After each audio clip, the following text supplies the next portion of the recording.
So in 2017, I moved to Atlanta, started working here at Donnelley, and being new to the area, I was looking for a group that I could join where I could meet with other manufacturers and do benchmarking, do best practices, and just a general networking possibilities with other manufacturers in Georgia.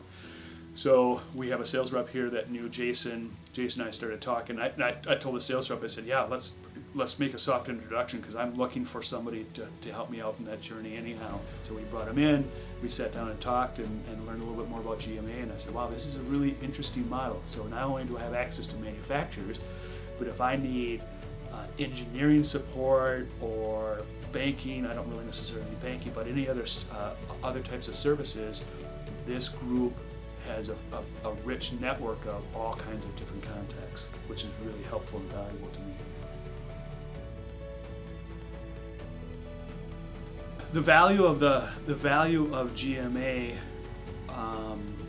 is the access to those people, and I wanted to make sure that I was supporting the model that Jason and his group and his organizations put forward. So it's valuable for me because I get a lot of return from that because I have special access. Being a sponsor, I have special access to these different groups of people as well. So we have special events that are sponsored, that are sponsor only.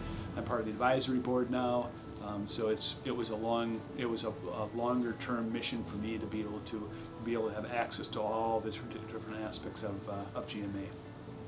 You want to make sure that this organization has long-term viability because it is a really good organization. It has a lot of value, and in order for that value, nothing is for free in the world. If it is free, it really doesn't have that much value, or it doesn't have staying power.